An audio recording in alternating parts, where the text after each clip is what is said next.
అన్న ఈ కూటమి ప్రభుత్వం వచ్చి 2 ఏళ్ళు అయింది. 2 ఏళ్ళ నుంచి ప్రజలందరికీ బాకీ పెడుతుంది తప్పితే ఎక్కడ సంక్షేమ పథకాలు అందిలేదని చెప్తోంది.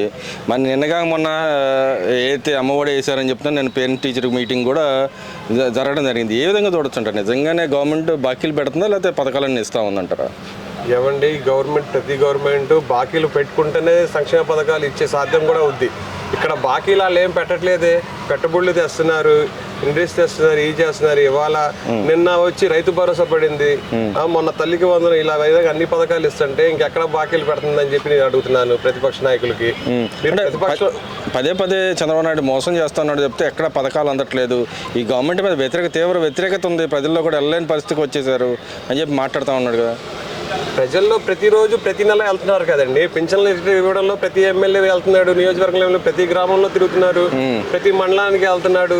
ఇంకా ప్రజల్లో ఎక్కడ లేరని చెప్పి నేను అడుగుతున్నా. అధికార పార్టీ ఎమ్మెల్యేలు కానీ, చంద్రబాబు గారు కానీ, వీళ్ళంతా వెళ్తూనే ఉన్నారు కదా, నెల ప్రజల్లోనే ఉన్నారు. సంక్షేమ పథకాలు అందకపోతే నెల వాళ్ళే ప్రజలు అడిగే ఇది ఉంది కదా మనకి. ఇక్కడ ప్రజలు సంక్షేమ పథకాలు అందుతున్నాయి కాబట్టి ప్రతి నెల వెళ్ళిన వాళ్ళు ప్రజలు ఏం చెప్పట్లేదు కదా సమస్యలు మాకు చెప్తే.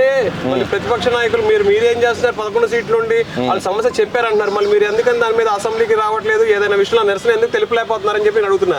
అంటే ప్రజల్లో ఇంకా మొహం చెల్లుబాటు కావట్లేదు అంటారు వారికి, లేకపోతే ఏదో మమ్మల్ని అణగదొక్కుతారు, రానికుండా బయటికి రానికుండా కేసులు పెట్టి మమ్మల్ని రానికుండా చేస్తారని చెప్పి వాళ్ళు ఆరోపిస్తున్నారు కదా. మరి ఇక్కడ కేసులు ఎవరు పెట్టారండి?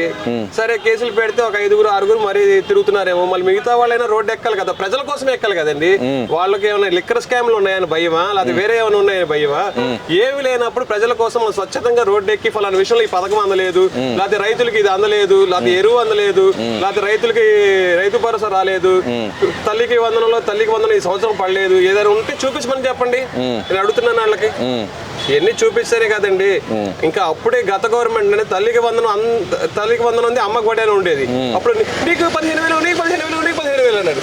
ఏది మధ్యలో ఒక సంవత్సరం ఎక్కువ పిల్లలందరికీ కట్ చేసి పాడుదొబ్బారు. కానీ ఇవాళ ఒకే ఇంట్లో ఉన్న పిల్లలకు కూడా ఒక తల్లికి వచ్చి 5 పిల్లలు ఉంటే 5 పిల్లలకి పడుతుంది తల్లికి వందనం. అంటే ఇక్కడ 85 లక్షల మంది ఉంటే 65 లక్షల మందికి 20 లక్షల మందికి మోసం చేశాడు చంద్రబాబు నాయుడు అని చెప్పి చెబుతా ఉన్నారు. మోసం చేయడం ఏంటండి? తల్లికి వందనం అనే పేరులో అసలు ఎక్కువ పెరుగుతున్నాయి తప్ప ఇక్కడ డబ్బులు ఇవ్వటాలు. ప్రతి ఇంట్లో ప్రతి బిడ్డకి ఎంతమంది ఉంటే అంతమందికి ఇస్తున్నాం. నీలాగా ఎక్కువ ఉంటే అమౌంట్ తగ్గేది కదా మాకు కూడా బడ్జెట్.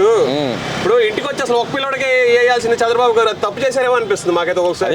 పిల్లలకి ఇవ్వడం తప్పేమండి. అంతే గత గవర్నమెంట్ అదే చేసింది కదా, ఈ గవర్నమెంట్ అదే చేస్తుంటే బాగుండేది. ఫస్ట్ అందరికని చెప్పి ఇప్పుడు ఇంటికి ఒక పిల్లడికి వేసేసి వదిలేయాల్సింది. ఇప్పుడు వాళ్ళు చెప్పే అసలు మాట ఏంటి?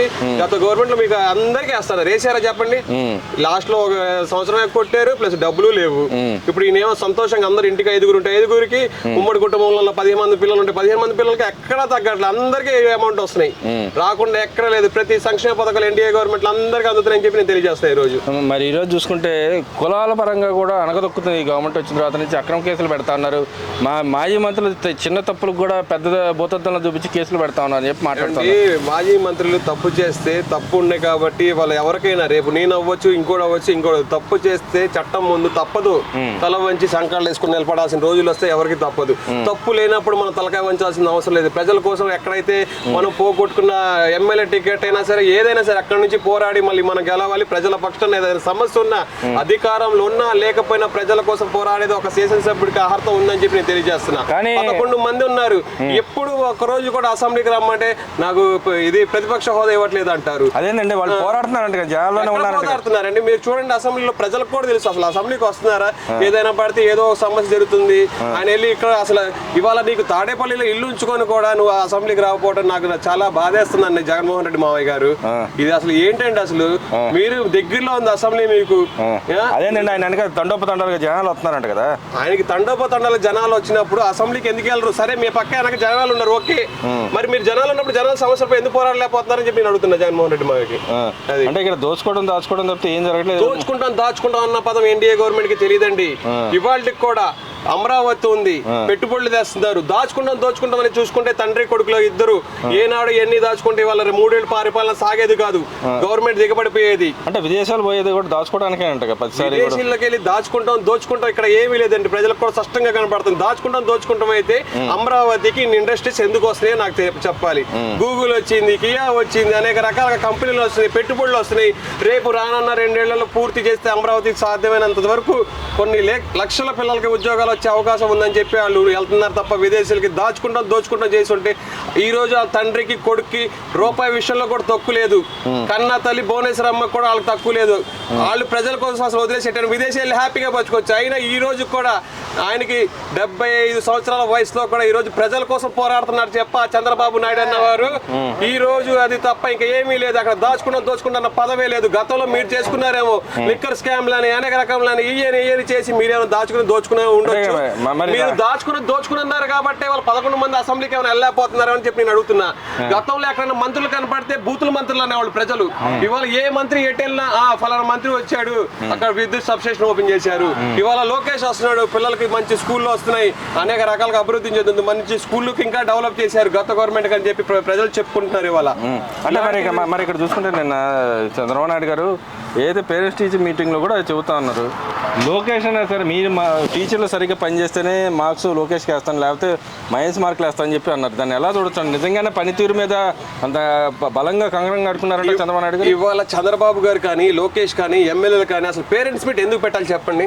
ఇప్పుడు కార్పొరేట్ సంస్థలు చదువుకుంటున్నారు, పేరెంట్స్ మీట్ అంటే ప్రజలు పేరెంట్స్ వెళ్తున్నారు, గవర్నమెంట్ స్కూల్లో ఉన్నాయి పేరెంట్స్ వెళ్తారు. అసలు ఎమ్మెల్యేలు ఎందుకు రావాలి? మేము ఒక డెవలప్మెంట్ గవర్నమెంట్ స్కూల్లో కూడా ఎలా జరుగుతుందని ఒక ఎమ్మెల్యే నిదర్శనంగా పేరెంట్స్ మీట్ లో తమ్మేమైనా అవుతాయి, అసలు స్టడీస్ లో తేడా ఉందా, గవర్నమెంట్ స్కూల్లో చదువుకునే పిల్లలకి ఉన్నాయా సమస్యలు ఉన్నాయా, లేకపోతే ఏమైనా లోటుపాట్లు ఉన్నాయా, పేరెంట్స్ తో కలవిడిగా ఉంటున్నారు. పేరెంట్స్ మీట్ పెట్టినప్పుడు కల్లా సంవత్సరం అది సంవత్సరానికి కావండి నెలలకు కావండి ఎప్పుడు పెట్టుకున్న పేరెంట్స్ మీటింగ్ చక్కగా అందరితో కలబడి ఉంటున్నారు.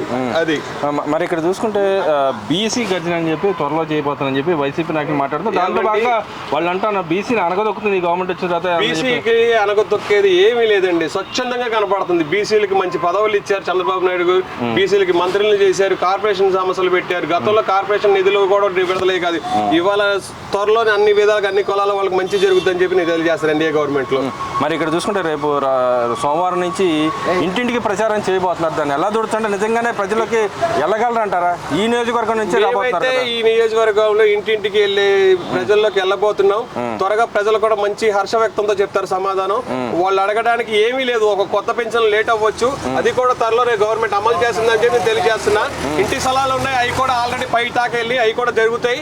ప్రజలు ఏది అడిగినా సమాధానం చెప్పేటట్టుగా గట్టిగా రెడీగా ఉన్నామని చెప్పి నేను తెలియజేస్తాను. మీరు ఇచ్చిన వాగ్దానం నెరవేర్చారంట 100%? 100% నెరవేర్చారని చెప్పి నేను తెలియజేస్తున్నా వాగ్వాదాన్ని. ఈ రోజు ఈ గవర్నమెంట్ ఎన్డీఏ గవర్నమెంట్ పై నుంచి కానివ్వండి కేంద్రం నుంచి కానీ ఇక్కడ మన ఏపీలో కానీ అన్ని విధాలుగా ముందుకెళ్తుంది. రేపు అవసరమైతే తెలంగాణ వాళ్ళు కూడా ఇండస్ట్రీస్ ఇక్కడికే పంపించేటట్టు రేవంత్ రెడ్డి గారు కూడా సిద్ధంగా ఉన్నారని చెప్పి తెలియజేస్తున్నారు. అదేనండి, అక్కడ ఇండస్ట్రీస్ ఆయన పాకులాడే మన ఏపీకి అక్కడ ఇండస్ట్రీస్ గతంలో ఏపీకి వచ్చే ఇండస్ట్రీస్ అన్ని చంద్రబాబు గారు అక్కడ డెవలప్ చేశారు. ఇవాళ పక్క రాష్ట్రాల మంత్రి కూడా రేవంత్ రెడ్డి అయినా కూడా ఏపీకి ఆయన సహాయం చేస్తారని చెప్పి నాకు గట్టిగా నమ్మకం ఉంది. ఆయన ఇండస్ట్రీస్ కూడా సాధ్యమైన ఏమైనా ఉంటే పెట్టుదలను కూడా ఇక్కడ పెడతారు. గతంలో ఒక ఉంది ఎంబ్రాన్ కంపెనీ అని ఉంది, గల్లా జయదేవ్ గారిని ఆనాడు జగన్మోహన్ రెడ్డి గారు గవర్నమెంట్ లో ఆయన పెట్టాడు. పాపం ఆయన పుణ్యం ఆయనకి ఏం చేసేది అది తీసుకెళ్ళిపోయి తెలంగాణకి వెళ్ళిపోయింది. మీరే ఆలోచించండి ఒకసారి, ఏ మంత్రి ఏం చేశాడనేది కూడా మీకు తెలిసిపోద్ది. ప్రజలు ప్రతి ఒక్కరు ఇవాళ సోషల్ మీడియాలోనే ఉన్నారు, ప్రతి ఒక్కరు పొద్దున్న లేచిన కానీ వాట్సాప్ సోషల్ మీడియాలో మంచి పబ్లిసిటీ. మరి రేపు పొద్దున ఏదైతే సోమవారం జరిగే కార్యక్రమంలో గుండె ధైర్యంతో మీరు ముందుకెళ్ళి జనాల మధ్య మమేకం ఇవ్వగలరా? దమ్ము ధైర్యం ఉందంటారా? మాకు దమ్ము ధైర్యం ఉంది కాబట్టి ప్రతి నెల వెళ్తున్నాం ఇంటింటికి. ఆ దమ్ము ధైర్యం అనేది కూలిపోయి ఉంటే ప్రతి ఇంటికి పింఛన్ కూడా గవర్నమెంట్ ఆఫీసర్ వాళ్ళు ఉన్నారు ఇచ్చి, ఏ వెల్ఫేర్ అసిస్టెంట్ వీళ్ళు వెళ్ళి ఇచ్చుకునే వాళ్ళు, ఈవోనో వాళ్ళు వెళ్ళి చూసుకునే వాళ్ళు, మిగతా మేమెందుకండి వెళ్ళటం. ఇంకా గుండె ధైర్యం ఉంది కాబట్టి ప్రతి గడపకి ప్రతి నెల తొక్కుతున్న గవర్నమెంట్ ఎన్డీఏ గవర్నమెంట్ లో మా నాయకులు మాత్రమే, మా ఎమ్మెల్యేలు మాత్రమే, మా మినిస్టర్లు మాత్రమే. మా చంద్రబాబు గారికి అసలు ఏం అవసరం? నెలకు ఒక గ్రామానికి వెళ్ళి ఆ గ్రామంలో సమస్యలు ఒక పింఛన్ తీసుకొని వాళ్ళ ఇంట్లో కూర్చొని, అమ్మ మీకు ఏమైనా సమస్య ఉందా, నీకు ఇల్లు లేదా, నీకు వాకెట్ లేదా, నీ పిల్లడికి ఏమైనా చదివి ఇచ్చేలా వాళ్ళతో చక్కగా కలివిడికి ఎలా ఉంటూ ప్రచారం కోసం చేసే వాళ్ళం అయితే అసలు ప్రతి నెల ఎందుకు వెళ్ళాలండి? ఒక్కరోజు ఒక వీడియో 30 నిమిషాలు తీసుకొని ప్రచారం కోసం చేసుకోవచ్చుగా, ప్రతి నెల ఎందుకు వెళ్ళాలి? నేను అడిగేది అది. ఈ రోజు కేవలం ప్రజలతో మమ్మకం అయితే ప్రజల రాష్ట్ర అభివృద్ధి కోసమే తప్ప ఎక్కడ షో లేదు, షో మై డాల్ లేదు. ఇది వరకు చేశారు కాబట్టే ఇవాళ మీరు ఇదైపోయారు. ఇలా వచ్చేవాళ్ళు, ఇలా చేయి పెట్టేవాళ్ళు, ముద్దు పెట్టేవాళ్ళు, ఇలా ఓదార్పు అనేవాళ్ళు. ఇవాళ మీరు ఓదార్పు వచ్చడానికి కూడా మళ్ళీ ఎందుకు పాదయాత్రకు ముందుకు రావట్లేదో నాకు అర్థం కావట్లేదు.